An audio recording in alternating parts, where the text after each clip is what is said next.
Amy here with Midday Motivation. So today we're going to talk about a difficult topic, and a lot of people do not like to talk about it, but I think it's really important that we talk about it and that you understand that this is a process. And hopefully by talking about it, I know it's probably not the most motivational thing we've ever done on Midday, but hopefully by talking about it, you will understand that it is a process and it's completely normal to go through all these different stages and to feel all these feels.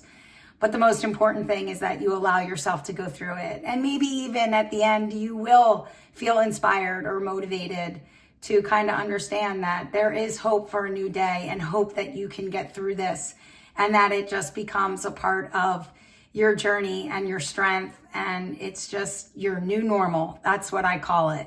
And so if you haven't figured out by now what we're talking about grief and the grieving process. And I have a lot of people right now that are going through this, and I myself am also going through this process. And so I thought it was just a really good thing to talk about today on Midday. So let's talk about the process that I really like, and it's the one by Dr. Elizabeth Kubler-Ross that she basically, developed this in the late 60s for patients that were diagnosed with a terminal illness. And then over time, we realized that, hey, you know what? Like, not only people that are diagnosed with a terminal illness will go through these stages, but anybody who, suffers a significant loss will go through this. And please understand that a significant loss can be anything in your life. It's not just losing a loved one. It's a relationship ending, could be an engagement, could be a divorce,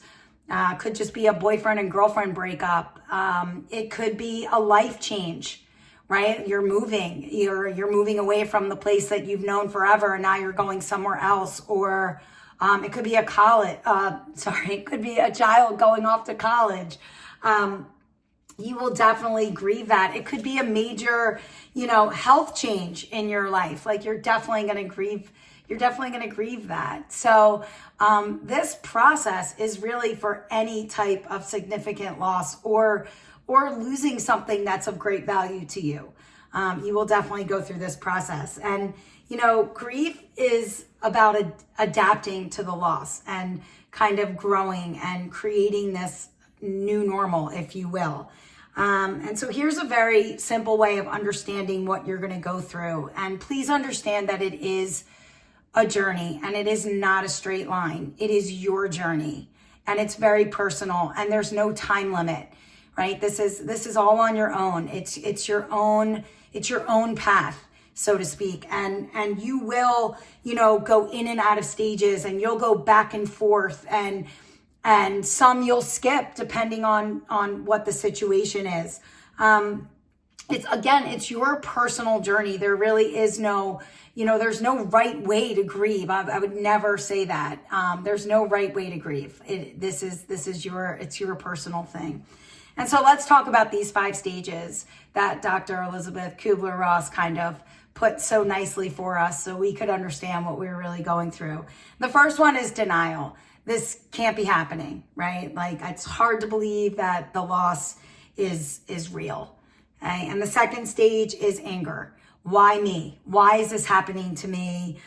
Who's to blame, right? And you get really, really angry, and you might feel angry at yourself or at others, or even with the person that you lost. You might feel angry with them. Then you kind of get into this bargaining stage where you start to think, oh, if only I had done things differently, right? You start to make deals with like a higher power, or you think about all the what ifs, right? What if I did this? What if I did that to change the outcome?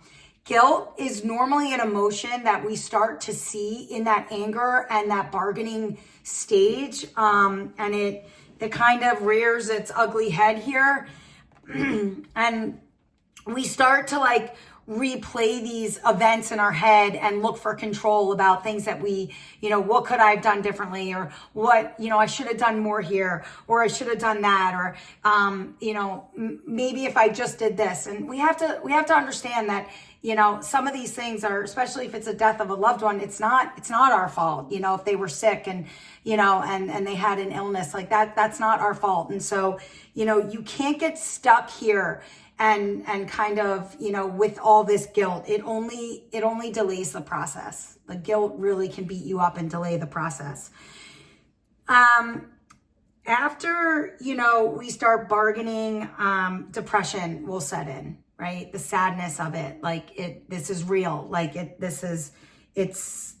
I'm starting to feel the weight of the loss. It hurts and I'm sad and, and you will obviously, this will be however long it takes you to get through this. Again, all these stages are your personal journey. And then after we feel all this and going in and out, and who knows how long it takes you and what stages you skip or what stages you stay in long, or going back to anger. People go back to anger a lot, right? You get to acceptance, right? And you start to finally begin to accept that the loss is real, and reality kind of sets in, and you start to find ways to move forward. And it doesn't mean that you like the loss. It doesn't mean that you agree with it. It doesn't mean that you're happy about it, right? You can still be sad about it. It just, and it doesn't mean that the person that you are grieving, if it is a significant loss, it doesn't mean they've gone away. They haven't gone away. You still love that person very, very much. A lot of people think that if they get to acceptance, it means that they're going to lose the person or the memory of the person, or it means, they think somewhere that it means well, I'm okay with this. And so I can't get to acceptance because I don't want anyone to think I'm okay with it. Not at all. Especially depending on how significant the loss is, you are not going to be okay with it, but you are just showing that, I love this person and I have to start to accept that this is my new normal, so to speak. Life without this person is my new normal, and I still need to keep going, and I still need to live. And maybe now I find more meaning in my life because maybe I am going to do something purposeful in memory of this person or whatever. Or maybe you're going to live your days, thinking okay, I'm going to live this day to the fullest because of this. I don't know. You find the meaning in it. But I will tell you, this is where hope really comes in. And I do believe hope is the strongest emotion out there. And I know a lot of people would, disagree with me, and they'd say anger and hate and love and jealousy are all stronger than hope. But I don't believe that. I believe hope is the strongest emotion that's out there. And, I do believe that it's through all the stages of the grieving process that you try and find hope for a better day, hope this too shall pass, hope I can find meaning from this. But, you really see this in acceptance that, I am hopeful that I'm going to grow and learn and be better because of this, right? Because of this process. And I'm going to be stronger because of this whole process I went through, and it's interesting. It's where guilt makes grief heavier and harder, hope can be that light that, just helps you get through it. And it's just all part of the journey. The only way through is through. You have to go through the grieving process. Right? You can't skip it or rush it or avoid the process. If you push it down, or if you find ways to distract yourself to not deal with things, it doesn't go away. It just kind of waits, right? And then it comes out in other ways, right? We know this. It comes out in other ways, like anger or anxiety or just feeling stuck, like you're just stuck in this place. So you have to go through it. You have to feel all the feels. You have to allow yourself to feel all the feels. Give yourself permission to feel all the feels, right? Cry, be angry, bargain, do whatever it is that you need to do, but allow yourself to get through all the different phases, and talk about it. Find healthy ways to deal with it. Those healthy outlets, we talk about those healthy outlets. One is writing, so powerful to kind of write how you feel, or talking to another person. Sometimes it's hard to talk about it at first, and I get that. But talking about the loss, can really be helpful if you have a good friend, or even going to like grieving groups and that kind of stuff. It could be very, very helpful for you to help you get through the process. But I know you have healthy ways of getting through things, whether it's working out or journaling, or maybe expressing yourself through art, whatever it is. But just remember that over time, grief will kind of loosen its grip on you, because you will start to, it will start to become your new normal. And I know I keep saying that, but life has changed. And now, you have life without this person. And so your life has changed. And so that has become your new normal, and it's part of your story, and it's part of your strength, and it's part of what makes you you.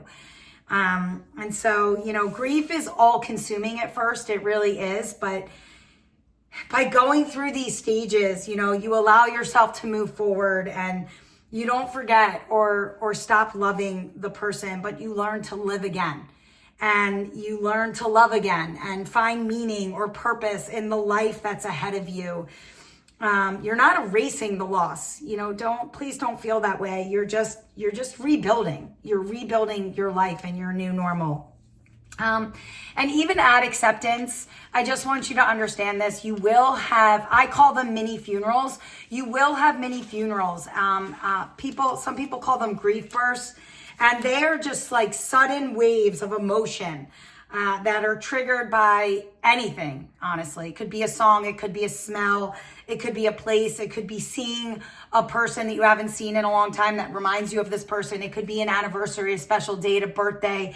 It could be just a random dream that you had, or a memory. It could be a big life event like a graduation or a wedding.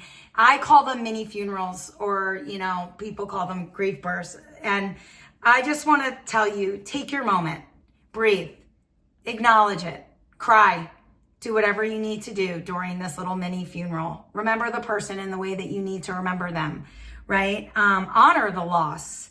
And just remember that love and loss, they live very close together. So, if you need to talk to someone or do your healthy outlets, I get a lot of mine in the car when I hear a certain song.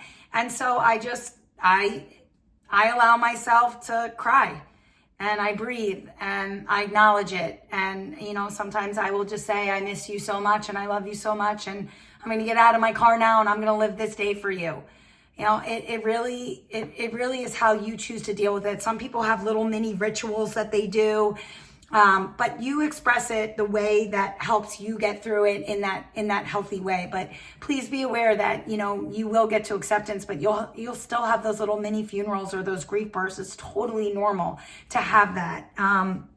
And again, it's not a sign of weakness when you have these little moments, right? You're not going back into the whole grieving process. Like it's not a sign of weakness. It's a sign that you cared and you love deeply about this person or this relationship or whatever it is that, that you're going through.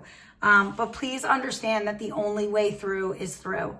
Feel all the feels, okay? Get through all the stages. Understand that all the stages are completely quote unquote normal, whatever normal is, right? And understand that when you do get to acceptance, it doesn't mean that you're okay with what's happening to you in your life. It just means that this is my new normal, and I'm going to embrace it, and I'm going to tackle it, and I'm going to learn and grow. And it's all part of my story and my strength.